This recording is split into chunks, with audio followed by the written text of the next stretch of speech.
Buenos días, hoy os traigo el último vídeo de la serie de programación con ARPI. Y bueno, en este vídeo, como os dije en el anterior, os voy a mostrar cómo enlazar diferentes procesos o geoprocesos mediante código. Cómo se puede guardar en memoria algunos procesos y también cómo utilizar los procesos de raster, ya que los procesos que usan entidades raster son diferentes a los que usan entidades vectoriales. Así que bueno, os he preparado aquí un código pequeño y sencillo para que veáis, porque a fin de cuentas es todo el mecanismo es el mismo. Es que bueno, como siempre importamos ARPI. Aquí veréis que es una forma diferente de importarla.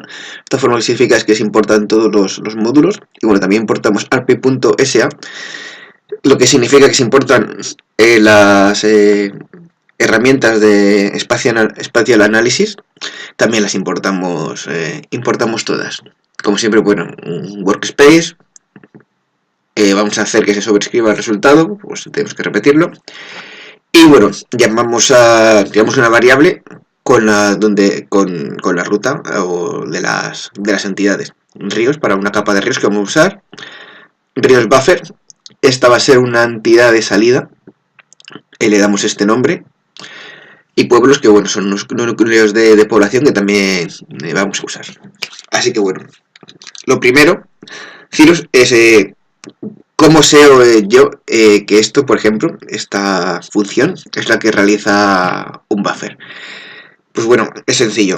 En ArcGIS, si nos vamos a búsqueda y ponemos la funcionalidad que queremos poner, bueno, como sabéis tenemos el ArcToolbox, donde a ver si abres, donde aparecen las herramientas que posee ArcGIS, y desde ahí se pueden ejecutar directamente introduciendo los parámetros. Y otra opción es, si por ejemplo no recordamos dónde está en el ArcToolbox, yo de hecho uso mucho más Search, ya que mejor me sé el nombre de la herramienta, o si busco en Google, pues cómo hacer X cosa, y me sale la herramienta. Entonces en vez de buscarla por aquí, este árbol a veces puede ser un poco caótico porque hay muchos más dentro, lo que hago es lo escribo aquí, selecciono herramientas, por ejemplo buffer, y ya me van a salir. Entonces buffer análisis, que sería el que necesitamos, seleccionamos, y si pinchamos en la segunda línea, lo que nos va a mostrar es la descripción de la herramienta.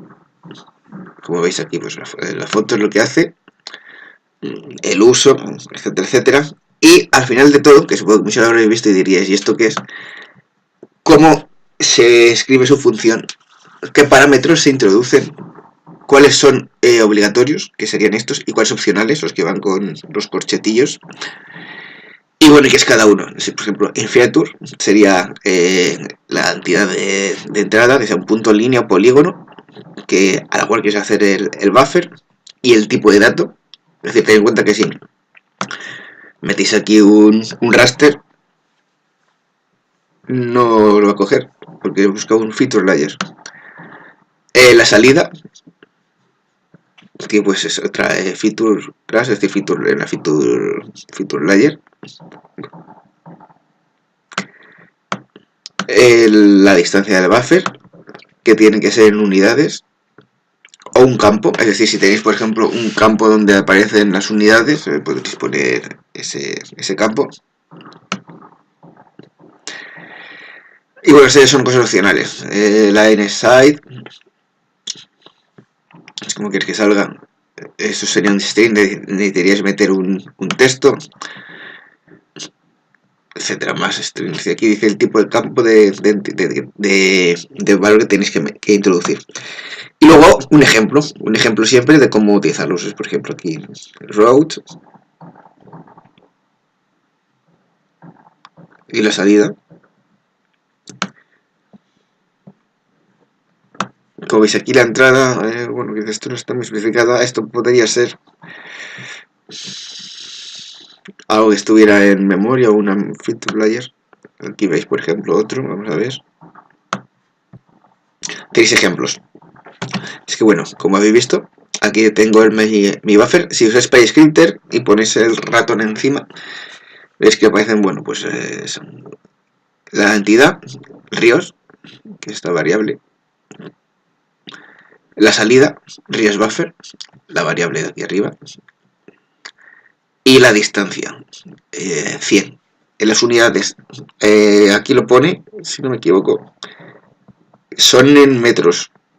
Es decir, si queréis meter kilómetros, tenéis que poner un kilómetro, tenéis que poner 1000 metros.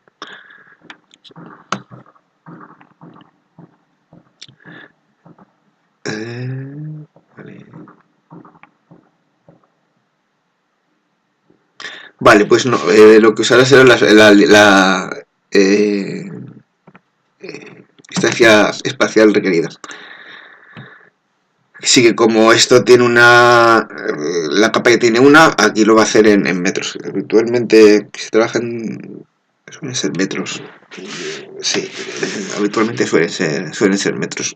Pero bueno, simplemente es como ir, ¿vale? Si metéis 100 y de pronto os metéis un buffer enormes que han sido 100 kilómetros, pues deberíais de cambiar las unidades.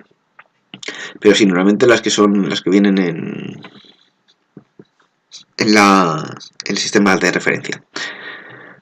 Así que bueno, aquí lo que haríamos sería obtener el buffer. Muy bien. El proceso, bueno, que de verdad no lo he explicado antes, el proceso que vamos a seguir es crear un buffer, seleccionar las entidades de ese buffer que tengan un área mayor a 100.000 metros cuadrados. Posteriormente, con eso, hacer un clip de las zonas con los pueblos y obtener esa entidad. El motivo, pues, para ver las herramientas, si no tiene ninguna utilidad de análisis de GIS, simplemente explicativo. Así que bueno, ya tendríamos aquí nuestra salida, que sería esta, RIS Buffer, y vamos al siguiente punto. Puesto que queremos hacer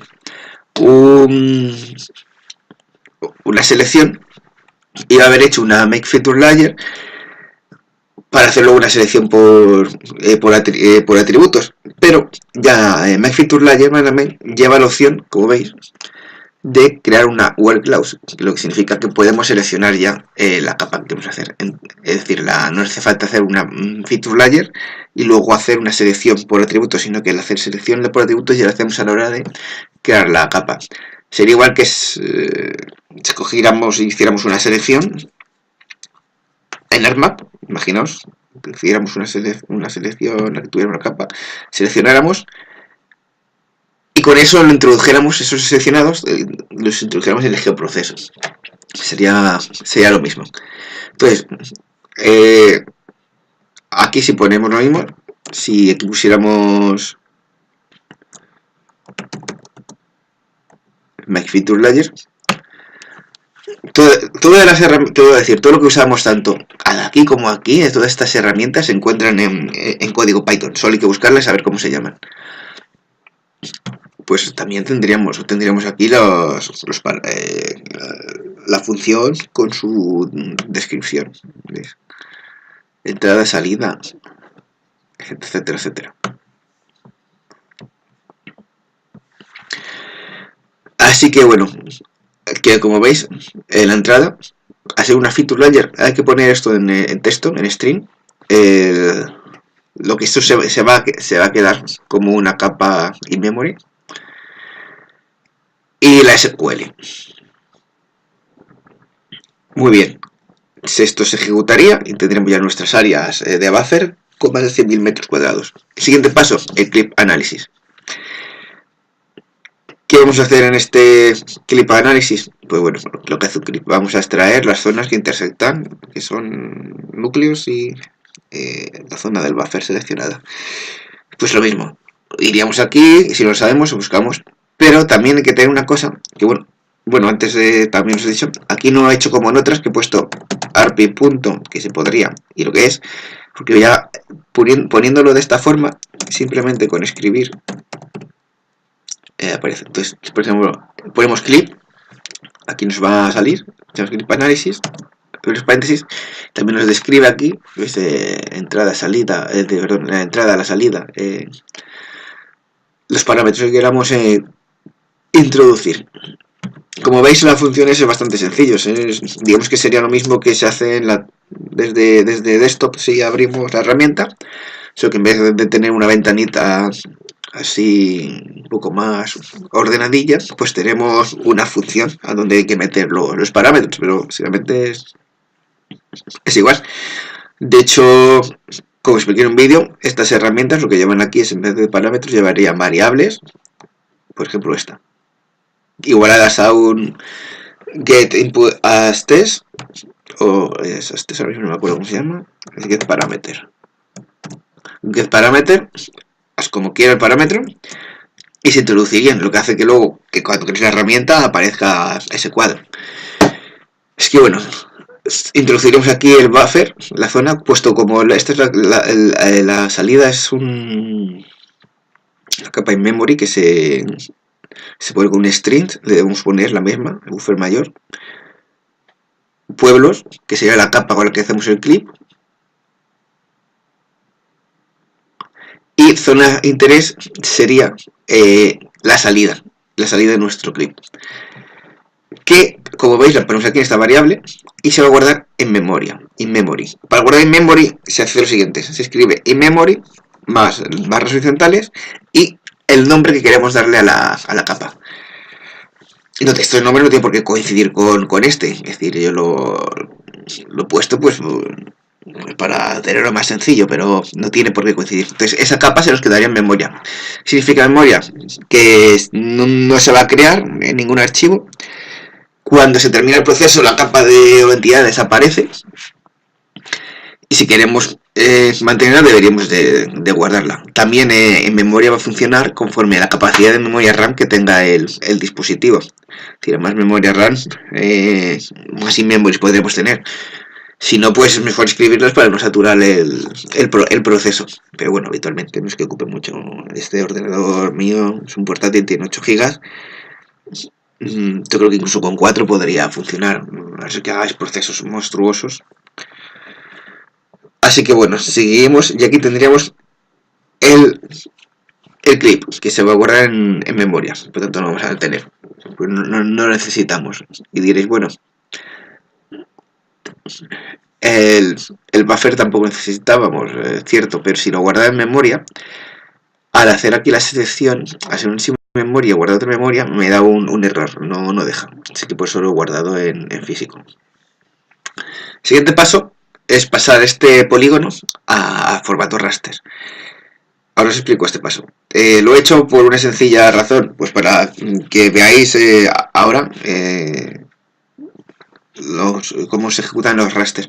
Que este raster de polygon to raster es igual que el de una entidad, feature class, una entidad vectorial. Pero bueno, os voy a enseñar una peculiaridad. Os dije al principio que había una función que era list de ArcGIS. Existen varias listas. Está list file, like index, like dataset, feature class, etcétera, etcétera. Son funciones que nos devuelven, digamos, una... ¿Cómo decirlo? Cogen la entidad, es un array, y nos devuelven sus valores. List file nos va a devolver una lista de objetos de campos específicos de cada dataset o feature. Por ejemplo, list file nos devolvería, si metiéramos el workspace, los nombres de los archivos que hay en el workspace, y así sucesivamente. Entonces, ¿con esto qué haces? Pues bueno, a imprimirlo por cada campo, comenzamos un bucle. Por cada campo, variable campo, nos va a dar el nombre. Entonces, list file nos da los nombres de los campos. Podríamos file type, nos daría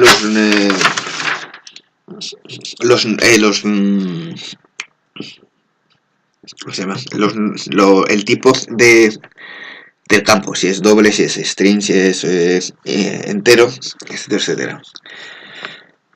Esto lo he hecho pues por lo siguiente, para que veáis. En Polygon to Raster, los parámetros que piden es la zona, la entidad que se debe transformar, un campo porque ya sabéis, para coger los valores, es decir, cuando se hace de raster a polígono, de polígono a raster, perdón, los raster tienen un campo de valores, pues como imaginas que quieres hacer, pues yo que sé, conforme ese raster lo quieres diferenciar por nombres, pues va a salir cada polígono raster con un valor diferente. Ahora lo veremos cuando lo ejecute. Yo que sé, el área, eso es diferente. Entonces, un campo. En este caso yo he cogido esta función que os voy a explicar y el raster, el que se va a guardar, pues la variable raster, la que le llamo raster. ¿Cómo he cogido el nombre del campo? Pues bueno, como aquí veis, el listFile es un array. Que si pongo un bucle, un for para cada campo en listFile, nos imprimirá el nombre de cada campo. Como es un array, sabéis que los arrays tienen posiciones. Por lo tanto, si yo cojo listFile de zonas de interés, que es una capa que se va a crear, la posición 0, el nombre, pues ¿qué me va a decir? Pues la posición 0, claro, veremos cuando lo ejecutemos, va a ser el object. Así que aquí se terminaría este proceso. Estos hemos encadenado varios procesos seguidos.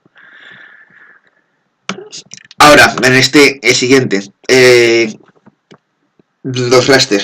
Los raster por defecto, excepto este, y alguno más que pueda una excepción, que os digan que sí que tienen un parámetro, una salida, como veis ahí, out, a ver si vuelvo a poner esta, out raster de set. Normalmente los rasters no tienen un parámetro de salida, se guardan siempre en memoria. Por ejemplo, pendientes, slope, tienen estos parámetros, el raster de entrada y el tipo de como queréis, la pendiente, pues si es en grados o en porcentaje, en porcentaje, sí. Entonces, bueno, puesto en grados. ¿Cómo se guardaría esto? Digamos que la salida, esto si queréis usarlo, lo tenéis que guardar en una variable que se quedaría en memoria. Entonces, si quisierais usar esto en otro raster, por ejemplo, pues tenéis que poner esto, pendiente, aquí dentro. Y así podéis enlazar un montón de rasters sin necesidad de guardarlos. Pero, si queréis guardarlos, tenéis que hacer lo siguiente. Pendiente y el módulo save, donde introducís la ruta de donde queréis guardar el raster. Como veis, es sencillo, simplemente acordarse de que eso es así. Y esto sería básicamente todo. Ahora voy a ejecutarlo para que veáis cómo quedaría el resultado. Pero como veis es bastante sencillo. Digamos que es hacerlo como lo va a leer la Python. Ya sabéis que Python lee de arriba hacia abajo, así que es hacer los pasos. Igual que haríais los pasos en ArmMap, que de hecho para empezar, algo que siempre está bien, porque así vais a ver los resultados antes quizás de meteros a programar. Es decir, si lo que vais a hacer cuando ponéis a programar es porque vais a hacer algo que vais a repetir un montón de veces. Entonces, en vez de hacer todos los pasos, cogéis y os hacéis un script. Model Builder, pero bueno, a mí personalmente Model Builder no me gusta. Si sabéis programar, Model Builder, para unir dos procesos que vayáis a tardar menos que escribir el código. Porque si vais a hacer un Model Builder de 20 procesos seguidos, eso va a ser un caos y vais a tardar más en que el Model Builder os funcione que en escribir el código. Así que, para hacer un script de estos que vais a usar muchas veces, lo mejor de todo es que lo hagáis primero manualmente, apuntéis los pasos, os lo memoricéis y luego escribáis el código, porque así sabréis que si os sale bien manualmente, pues cómo tenéis que hacer el código para que os salga también bien. Como veis, lo que se ha imprimido aquí es la lista de el campo que tiene esta capa creada, zonas interés, que serán el clip entre el buffer y los núcleos. Y como veis, pues las posiciones 0, 1, 2, 3, 4 y 5 posiciones son 6, 1, 2, 3, 4, 5, 6, pero en posición de array sería 0, 1, 2, 3, 4 y 5. Por tanto, 0 es el object direct, que es el que hemos introducido aquí. Como se guardan toda la capa de faul, como veis, aquí tenéis pendiente, el raster, y Reese Buffer, lo que se ha creado. Vamos a cargarles para que veáis que se han creado bien. Esto es del proyecto que yo hice para el fin de máster, que era un Geopark, que tenéis en el vídeo. Esto es en la Sierra Norte de Guadalajara, así que bueno, aquí veis los ríos. Buffer. Las zonas de interés nos han creado en vectorial, pero las tenemos aquí en raster, que ha sido el siguiente paso. Entonces, a ver, que van a ser pequeñitas, ¿veis? Vamos a...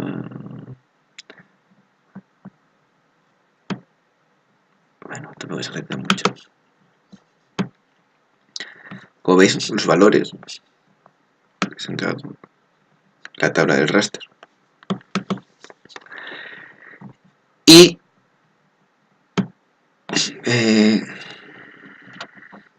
la pendiente. Es un raster grande, porque el MT es grande. Vamos a decir que sí. Bueno, aquí no estamos usando metros, las unidades en metros. Por eso es metro lo que he metido en el buffer. Pendientes. Que bueno, por si no sabéis cómo funciona, pues digamos que sería el rango de 0,85 grados, bueno, casi pared, aunque en grados más de 45 se considera pared, entonces eso se podría eliminar. Esta no tiene tabla de atributos, como veis, este raster. Pero luego, bueno, luego se puede crear haciendo una serie de análisis. Así que bueno, como veis, este sería el vídeo. No tiene más misterio, esta es la unión, esa es la última parte. Quería explicar también las listas, que bueno, tampoco es nada del otro mundo. Pueden venir bien.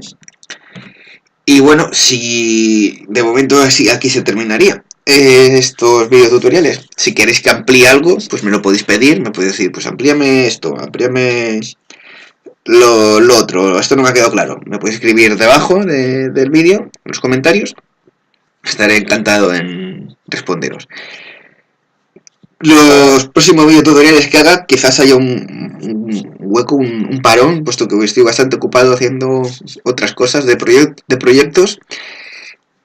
Y quizás los siguientes vídeos sean también de programación, pero de QGIS. Que ahí, digamos que está todo más oscuro. Es decir, hay información pero muy desperdigada y muy poco concreta. Yo me he puesto a programar con QGIS y el problema es cómo está explicado, o la información que hay como está explicada. Así que bueno, pues nos vemos próximamente. Gracias por vuestra atención. Y bueno, espero que os hayan gustado mis videotutoriales.